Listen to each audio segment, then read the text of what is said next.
strat. I think he might do some like really playmaking thing. Maybe we might see the Meteor Hammer come back. So. Okay. All right, Will. I'll go with Aster. I feel good about their chances. I think the tiny pick will potentially set the pace. Okay, I feel like you're memeing me, but okay. Now, if you are betting on this game, you bet Aster, because I think numbers-wise. But Invoker's been my favorite Dota 2 hero since I started playing the game. All in. All right. Okay. All right. That's it's fairly inconclusive. Let's just put it like that on the analysis. But I'm not surprised because that was a mixed-up, muddled-up draft. Let's see how it all shakes out. Ladies and gentlemen, hold on to your seats for game number 1.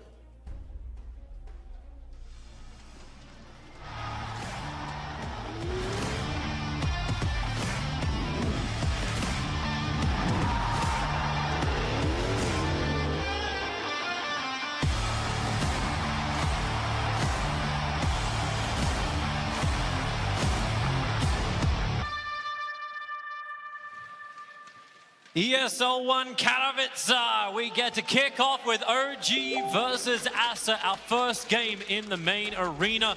I'm Toby1, I'm here with the amazing Keeping It Kyle. How you doing, man? You liking a draft? You liking a Topson Invoker? We're liking Seb Magnus, we're liking Teamfight. Yeah, OG kind of just throwback. You know, we won TI with this, let's run it again.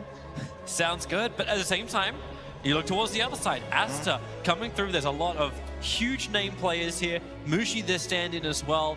The last man to always get his hero, and they gave him time to wrap up their lineup.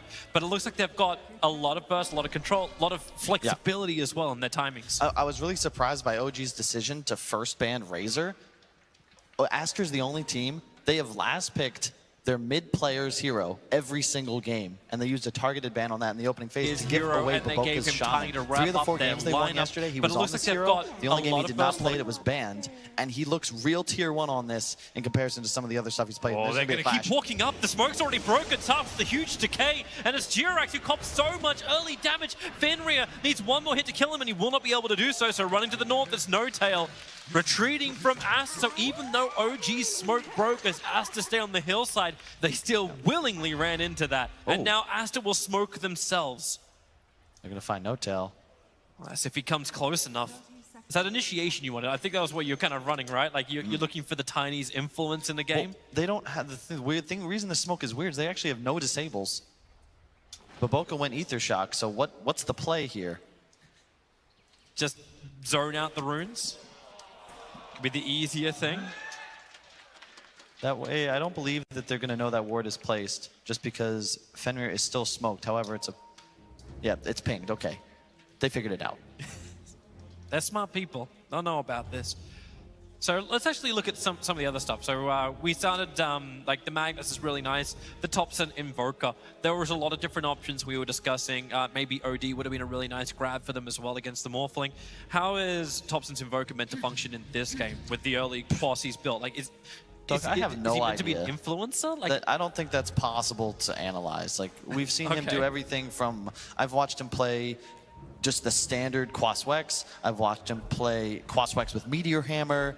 I've seen him go Wex Exort. I've seen the standard Quas Exort, you know, farm with Forges and spam Sunstrikes. He could be buying Midas. He could be going Treads Drums. Like, there's so many different ways to play this hero, which is one of the reasons it's been a staple in the scene for so long, and it's always entertaining to watch. I think you're covering almost every single base. It looks like the runes will actually split 3-1 as OG were able to claim both the bottom runes. XSS backed off the lane. It's nice too because Oracle is a really high burst damage support, but his stun is kind of, you know, it's not a real stun, right? But at least it locks you in place to set up for the Sunstrike. One of the best heroes at doing so. You can set up a lot of really cool combinations. I think you actually probably solo kill the Rasta this entire game just as Oracle with a Sunstrike. Jirax and Baboka get to have fun inside the jungle. I think Jirax is just trying to be more of a pain. He's TPing down to the shrine on top. So away from the Shaman with Boots looking for his own rotation, and No Tail's presence will be starting on the bottom lane against XSS. So no aggressive maneuver from OG to that safe lane of Aster. Yeah, I really like what Aster is doing here. Baboka's job, he went Boots first just to shut down Jirax from doing that off-lane pull that he is attempting even so. And this allows the Undying, the strongest level 1 support in Dota, to just zone this mag and give Morphling the free farm. We've seen VP do this all the time for Ramses, where if you can give Morph a couple of Wraith Bands, level 3, level 4, he's now in a position where 1v1, he'll get every single CS and deny, and then you can look to move around and rotate. That's actually how they get the first blood. The Dire Observer. I was wondering if Baboka really wanted to attack and reveal its position, but this makes it worth it. Yep. It was really well done. And LC down bottom is going to be pressured, but it's not as bad as other 2-on-1 matchups we've seen in this tournament. He should be at least able to maintain a presence in the lane. Unless he can actually get the stomp off. No-tail baits to begin with. XSS is still trying to retreat back out. Do you dare say doing it left, right, and center, but XSS will be fine back underneath his own tier 1 tower. That was well played by No-Tail, though, to play very aggressive because there were multiple creep waves pushing into tower, still are. He wants, and you lose a full creep wave on XXS now because he was pushed out.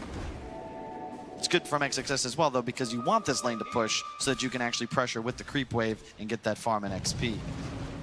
This is actually so fun watching Baboka moving across the map. Seb's running away from Fenrir. In fact, he's a little problematic when he gets hit by so many decays. The Baboka's just moving from lane to lane. He picks up the Arcane Rune. These boots have just paid off so much. Yep. He's now trying to get No-Tail off XSS. Now, this is working out very well for Aster, though. I know it's only a minor creep differential, but you check out the Morphling. 13-14 has not missed a CS yet, save the one melee creep. And this means that he can just man up against this Magnus 1v1, and eventually he'll have 2 Wraith Bands on the courier. Seems like the dream. XSS may be in a little bit of trouble, caught inside the trees on bottom lane, as they will get the range axes off as well. XSS starting his own retreat back out with the press of the attack. He's got the movement speed and the regen just to back the hell out of this. Yep, I think yeah, he's going to run to base.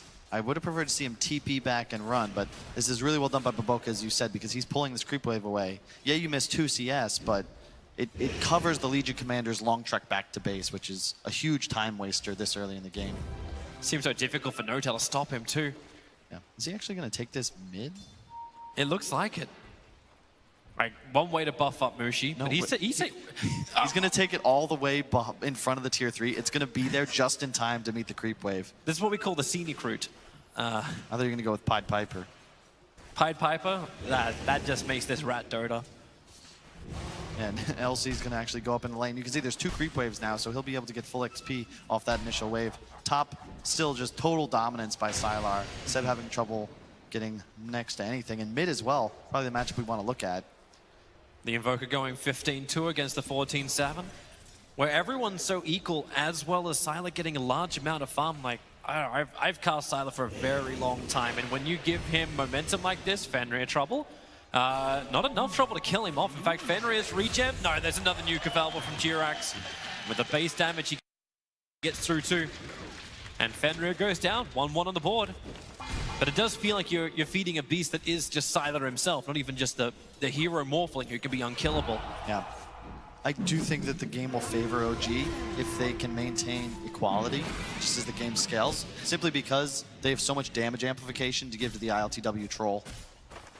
You have a lot of lockdown on Aster, but you're going to have a difficult time protecting the Shadow Shaman against so much burst that can come out from the side OG. Jirax was holding up the wave on the top lane, while Shaman did everything he could, Baboka, to keep XSS alive. And we're hitting that 5-minute mark, so the rune contest will begin. It doesn't look like, at least for the first time in a while, we haven't seen a big fight over the 5-minute bounty runes. Oh, coming in mid though, Baboka. Oh, can they actually? Yeah. Oh, they're going to do it. Baboka wraps around the back. He still doesn't have level 3, so he has to body block up Thompson to get the control. Thompson will take care of this. Tornado turns around, catching both Mushi and Baboka. I like how he had time to chat wheel before casting Tornado. This is OG. This is Thompson. Like, we actually need to have OG versus Fnatic just so we can see the chat wheel versus the pig spam. That's actually what needs to happen. These teams keep playing like they have. Maybe we will see it. I'm fearful for the side OG just because of how fast Aster's draft can accelerate. If they get an early blink up on LC, they start getting towers mowed down by the Frost Awards. XSS is going to be in a little bit of trouble if they can keep this damage flying in, but then again, press the attack so good. Dire will fortify, allowing their tower to stay alive on bottom, not to mention allowing this push on top, but both sides ended up burning it too. Baboka looking for Seb inside the trees while this bottom push is happening. Finally, they're going to find him. Hex up, no shackles, but it won't matter. They drop the tombstone. Seb will get the skewer back, creates a little bit of space underneath the tier 1 tower. But XSS won't die, and it'll be a straight tier 1 for tier 1 tower trade-off. That works in favor of Aster. Yeah, and it's all about Baboka's levels, and he already has Arcanes up. He's level 3. He's gonna probably look to take over a lane, but part of why I like the Quaswex Invoker, it denies Aster's ability to just plant Baboka mid. They've been trying to do this in pretty much every game I've seen. Mushi's on this mid-game hero that's high rotation, and he just moves out and lets Baboka take lane. You can't really do that against the roaming potential of OG. I'm loving this aggression. Like, you attack him with Jirax and Thompson on mid lane, forcing Baboka to react and keep Mushi alive. Now, Mushi will be able to survive through this. The Tornado EMP is only going to hurt Baboka at this point. And they can't find the kill on him just yet, but they've got him down low. But it's buying the space for this Enchantress to do her work with that stolen catapult. They're beating into the tier 2 towers. What I thought was a 1-1 trade-off is definitely not the case. Yep, and the big part of that is because they actually got an aggro glyph off. Their tier 1 tower died. That refreshes the cooldown. And OG, you give these guys resources, they're going to spend them immediately. And that gives them a bonus 400, 500 damage on that tier 2. Really early. I mean, that was a 6-minute 30 push when that began. That's crazy. You're only 7 minutes 20 seconds into this game, and you're like, okay, well, yeah, tier 2 tower is almost about to fall. Mushi trying to run around the EMP. Jirax is there to make sure that Mushi can't get right on top of Thompson. Fenrir, okay, they got the toss back. Baboka was waiting for it. Hex is out, and Thompson, he'll go in. Did anybody bring detection? They did not. What about no point in shackles, Baboka? Really? If you're going to play for this toss back, I feel like you want to definitely go 1-1-1. It's like he's going almost like that Zeus style build. Like, I'm just running around with Arc Lightning and going to spam in the lane. I understand you get obviously 3 targets instead of the 1, but it's only a 60 damage increase. Whereas the 1-point wonder of your shackles, nearly 3 seconds of disable would have guaranteed that kill. No tell. He's just try and cause some problems for Sylar. He's been way too free on this top lane. Sylar's the first man to crack the 4K net worth mark. I think the panel even brought up Aster do have a distinct lack of team fight, and the Tiny really doesn't solve that problem. It's a lane dominator and a rotator more than anything else, but he's already 700 net worth behind Thompson. Not really getting enough done, I don't feel, to get the momentum that I think Aster needs to actually reach their win condition. Morph will have a very difficult time surviving against Troll Invoker as the game continues. Unless he can be completely OP with farm level, but for the moment, Sylar is doing what he can. Fenrir gonna burn in the mid thanks to the EMP of Thompson. There's more pressure being applied to this tier 1 tower. Thompson has been heavily in control of this mid. That gank really needed to work from Aster. They needed to relieve the pressure and slow down Invoker. It's a 4 null talisman in Invoker. Yeah. Sorry, I didn't see that one coming. And now got the urn as well. So it is Quaswex. He went 3 and 4. This is a pretty soft or slow game thus far, but neither team really have the tools to make things happen just yet. The levels on the supports of Aster are just too low to really look to dive anywhere, and their primary initiation just, Tiny's running around with boots, as is LC. It's not as if they can get things done. It's also very difficult to rotate onto an Invoker's lane. Fenrir, he's in real trouble underneath his own tower, but that's the reason why Aster TPing in more support. Mushi's already there. They'll drop down the tombstone, hoping for a kill. Mushi just has to toss Baboka forward. Now, that's a level 4 Shadow Shaman. So he's got Hex, he's got Shackles, he's got Eat the Shock, and Jirax even dueled up. So welcome to a winner, plus 10 damage into the Legion Commander. They got him for sure. Thompson, is he going to be able to secure the runes? Okay, they get 3 runes out of the exchange, OG does. Oh no, sorry, only yeah, they get 3. I'm gonna watch that Espada line, right? So it makes you second guess. Yeah, that's one of the downsides of rotating that close to the 10-minute mark. Yeah, Aster got the kill, but for the first time, OG take a slight lead in this game in the net worth differential. Those bounty rings just worth, 350 gold, I want to say, each for your side. So probably just worth. Aster can find their money if they can just keep the lanes pushed on bottom lane. This is the catapult wave. Notal did his thing already, and he's stolen the Dire catapult in mid.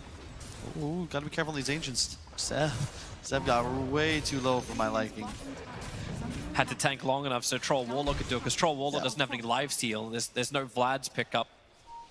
He does have a Yasha already finished, though. ILTW is certainly accelerating. They might... Mushi? They're starting up a tornado. Mushi's going to get rid of that quickly. He needs the movement speed to ensure he can walk away. That's cool. They've actually moved Thompson towards top. Something OG does very well as a squad is recognizing where their cores need to be playing. And you'll often see the Quas-Wex of Thompson always moving into the aggro lane because he just pressures Sylar so much. Wow, Fenrir. Jirax doing the work. Just coming in from the side. Nuked him down, instant control with the Fortune Den, and there's Seb. It is a double RP. Follow-up taking some time. Thompson now will complete the TP, but the Tornado EMP comes way too late. Baboka even giving him the tip. It's like, you know what? If you're 1 second earlier, that may have been good. Yeah, curious also, I want to point out Sylar's build. Have we seen Morphlings do this yet in Dota? Drums, masks, rushing E-Blade afterwards? I don't think I've seen Drums morph yet in this tournament. I guess It's weird. What's it meant to achieve? Not sure. I'll give you some time to think about it. Meanwhile, I love the little things that make No-Tail such a great Dota player. He's just got a wolf right-clicked on his Troll Warlord. It's 30% bonus damage. Imagine a level 4 Venge just following this troll around. That's the damage increase. And in the event he continues pushing, farming, it just your troll's now farming 30% faster. Thompson, he's got nothing to really gain from this. He can burn off the mana of the Shadow Shaman, but with XSS sitting behind him, press the attack was going to make sure that Baboka can get away safely. And they can shrine up if they want to. You've already got a little bit lower mana on Morphling. I feel like a stagnant game has got to be favoring OG, just based on how quickly they can all clear creep waves. Especially when you think about heroes like Tiny, like LC, they need to be finding kills to stay relevant. They're both rushing Blink Dagger, but I fear that they'll have to use them. Like, this is the downside of buying Blink in the new patch, where if you aren't immediately able to find kill after kill after kill, the side that's investing simply in economy, just farming up, it's like, it's marine rushing instead of building another base. Like, you will be penalized for this action if you don't just make tons and tons of moves and kill Roche at a certain point. Yeah. Actually, just really cannot believe how passive this game is when you see Baboka using Mass Serpent Wards to farm up a triple sack, just helping Sylar. Like, this man has lifesteal, he can do this himself, but instead they go for efficiency farming as opposed to pressuring towers. The tier 1 tower in mid has taken very negligible damage. The only tower they've claimed is up on top, and if we start thinking about Roshan, if we start thinking about OG going in there, these towers need to fall. So Specifically, but they're still trying to get Fenrir level 6. Yeah, specifically level the tier 1 mid. This is OG had selection because they were a higher seed in this game. They chose Radiant. Pretty much every team in Dota is going to be choosing Radiant with priority. It averages about 56% win since 7.20, and it's just because primarily of the advantage you get around the Roche pit, especially if your tier 1 tower is alive. It's near impossible to contest that pit. We have a smoke gank from Mushi and Baboka. It's the reveal of the Blink Dagger. So actually tossing in one, but Thompson, he already got the Tornado off Shadow Shaman. He'll get the Hex. No, he won't. The duel is out, but where's the follow-up damage? Jirax is there to ensure that Invoker could just survive through this. How do you battle against the Oracle? Not to mention the fact your initiation didn't work properly. Thompson's backing up, but here comes ILTW and No-Tail in through the rear with the Haste Rune. Aster, they just cannot run away from this. Tombstone will drop. Fenrir is going to try and turn around, trying to keep Mushi alive as much as they possibly can, but Mushi will still go down. Seb is ready to fight. RP is available. They're going to get rid of the Tombstone and then focus on Fenrir. He's waiting it out, baiting out the RP, only catching the Undying. Not exactly what they wanted because Sylar is doing so much work as well. The need to kill him off. He managed to get himself a double kill out of this fight, but ILTW under the tier 2 tower towards XSS. Feeling confident, feeling farmed as that troll with the completed S and Y, but Sylar, he wants to find himself a better kill. Jirax will do it. A triple kill for Sylar. This is the Morphling Beast looking for another kill. Over towards No-Tail, but ILTW goes after XSS and finds the kill with the help of No-Tail, throwing up the colors of the rainbow. They have the damage to get through him. You can see a troll is such a beast. He gets empowered, has the Sanj and Yasha, just charges forward. He has near 2,000 HP, and I've been stressing this point like all tournament, but there's these certain heroes that can itemize for damage, while their survivability just increases radically, and especially considering like Alacrity wasn't even a tool in that engagement. As the levels continue, as the gold and net worth increase for both these sides, you're gonna have this troll that's just got 3 methods of increasing his damage, whereas this morph, yeah, you can cleanse him, he'll get a little bit of an attack speed steroid, but it's just not the same, and it's also not increasing the rate that he's farming. ILTW is gonna look to grow probably by 100 or 200 GPM. Every single minute that ticks by, the troll will get stronger. They're ganking again. Aster, 3 men moving forward. The smoke will break. Thompson sees them and instantly goes inside of his own ghost walk. They put down the tombstone. They're dropping the sentries. They'll find the vision. But this is a smoke gank being wasted by Aster. They need to get something from it. Yep. The tier 1 tower on bottom lane is it. But look where OG moved. Right into Roshan. The Radiant advantage, you invade the enemy woods as Aster, you're trying to make a play, but OG, I think they won TI. They sniffed this out, and it's just the simple mirror where Dire goes bot, OG is Radiant, go top, but there's a Roche pit there. So they're going to collect that free Aegis, and then they can look to engage. Thompson, Mushi's just walking over.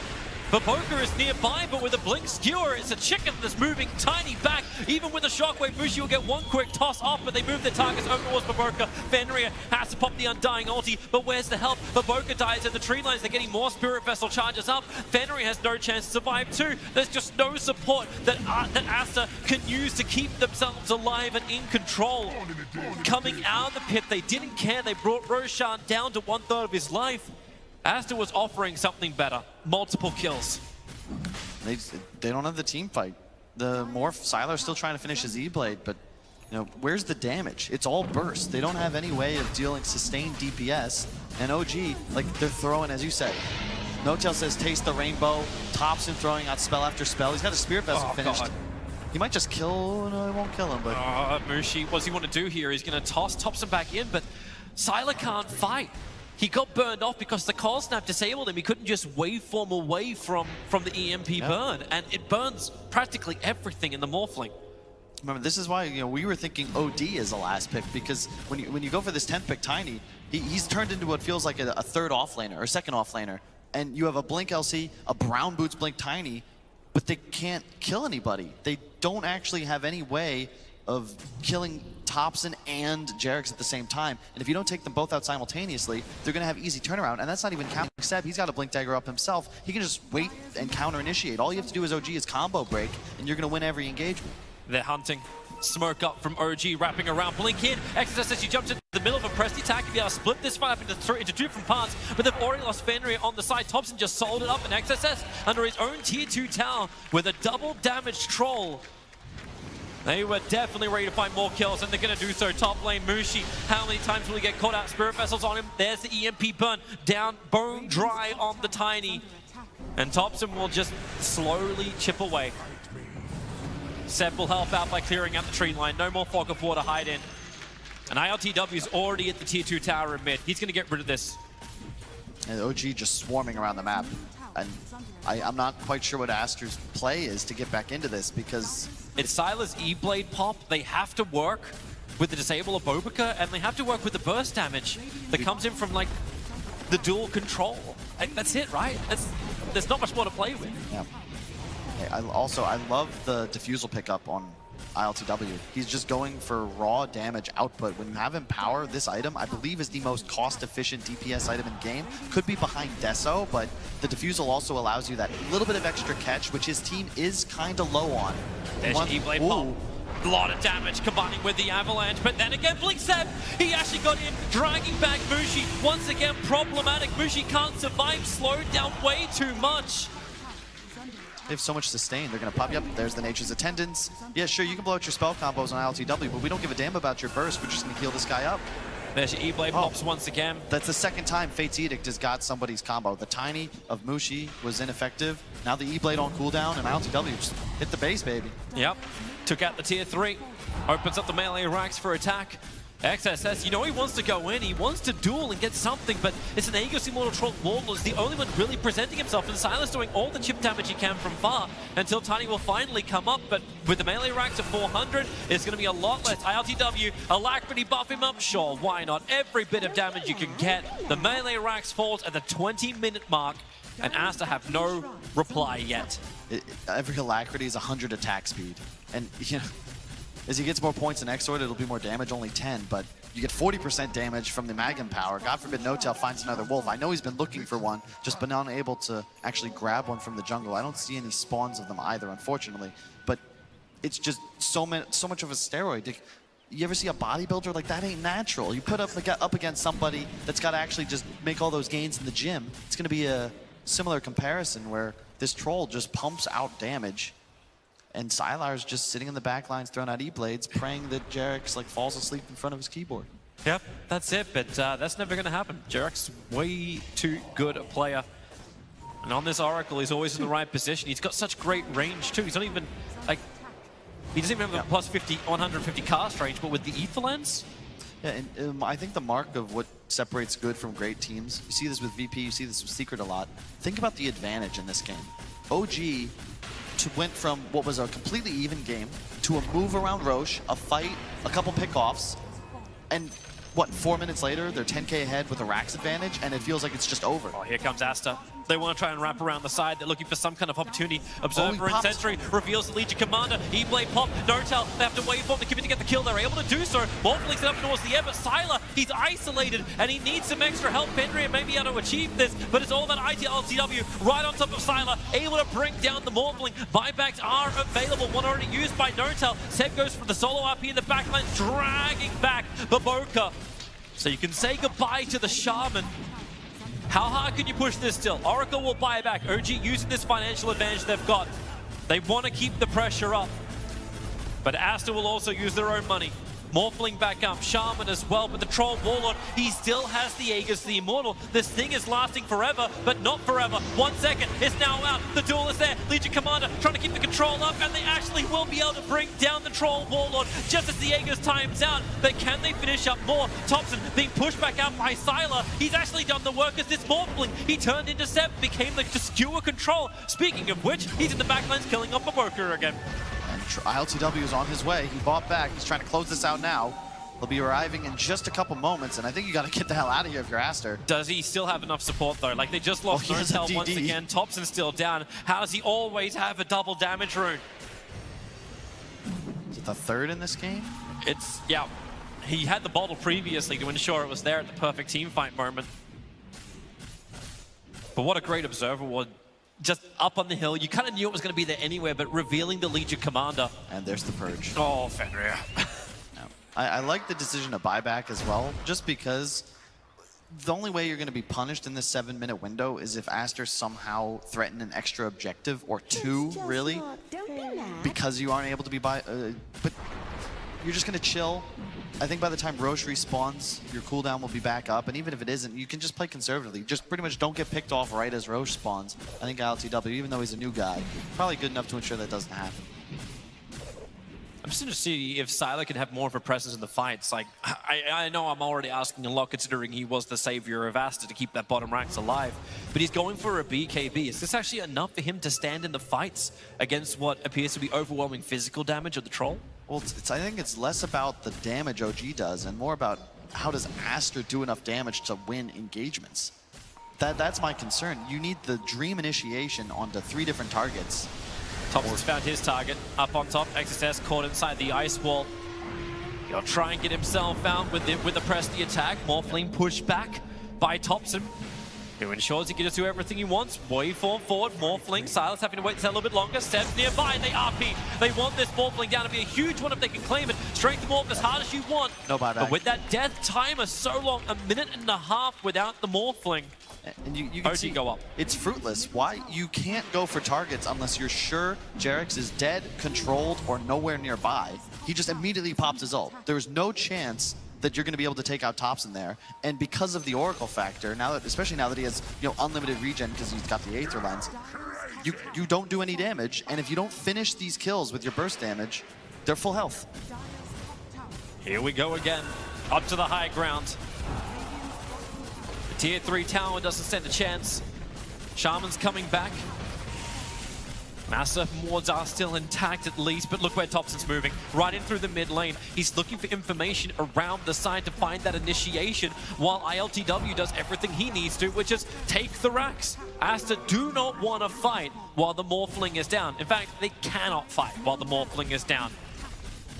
Tiny has done the long walk in through the rear, has an invis rune, so that's something at least they get. And if he can kill off Jirax, this may be one easy way to start up the fight. Hits him hard, they want to pop Jirax, able to do so. So the save is now lost from OG. There's a chance for them to fight, but the damage has been done so quickly by OG, they have to mass their forwards. Aster, they're committing to try and fight for Boca. Set up, it's a good tornado, just throwing and tossing around their Shadow Shaman. He's still got some one charges to work with. He waits out as long as he possibly can. Still ends up falling, but Morphling will spawn in 2 seconds time. The range track's the last building surviving for Aster inside the base, and OG's already retreating back out. Dude, that's just beautiful to watch. Like, the awareness, everything done properly. You get the melee racks. ILTW then make sure he takes out the tombstone, so there's no lingering disable that would buy Sylar those precious seconds to actually enter the fight on respawn. They've killed the bottom shrine already, and they know that, hey, as long as we can get retreat to this the little square in front of the tier 3, you get behind that back onto your side of the map, which is now pretty much everywhere that isn't inside Aster's base. There's no way to be punished because there's no structure that you could be flanked from, and you just walk into the Roche pit. Notel has found an Ursa and a Wolf. It just buff the carry. It feels like I'm watching a World of Warcraft stream where the raid boss? The main tank's got like 50 buffs on him and just smacks the big monster in the face until it dies. It's working for OG. Aegis Immortal once again in the hands of ILTW. They do have a cheese this time around. That gets into the hands of Invoker. These fights have just been so continuous for OG. The hilarious thing is he's only got one Spirit Vessel because he's just popping it every single fight. Disabling Aster. They just don't have any kind of opportunity to engage. They're going to smoke up in their backlines, away from the Radiant Observer wards. Who's going to present themselves? What a surprise. It's Troll Warlord. It'll break the smoke on Fenrir. Here's the ESP, the pop already. The E-Blade pop from Sylar. They're trying to find that duel into the backlines once again. This time it's Magnus being attacked, but the False Promise will keep him alive. You do bring down Notel, but XSS will also die for that initiation. The buyback can come in from Undying, but you've already taken Mega Creeps. How much they get in return? Maybe not enough, because the RP from Seb hits the money. A quick skewer back. The Sunstrike will even connect. RTW will be able to get one more into the double kill, and this really is GG. Aster will call him. The game is done, and OG, a very slow start, but they knew their timing, and they nailed it. Yeah. And you can see right there the beauty in the draft concept. You get initiation on both Magnus and Oracle, but they're still tops, and you immediately applies counter initiation. And this is an idea that OG's been using to win for years now. You combine a mega carry with methods of peel and damage support. So this carry just does more damage to the enemy team, and you have no real way of killing any of his helpers because they're friends. It's friend Dota. It's just great to watch, and like that concept was just it's like watching a movie. You know what's gonna happen. You know each OG's won. It just takes a little bit of time to get to the credits. And so we need a change up, a twist in the storyline, because this isn't just a best of one. This is a best of three. Aster, they had some good things they could have potentially worked with in their draft, but OG, they execute theirs better. They follow through, and Aster, they need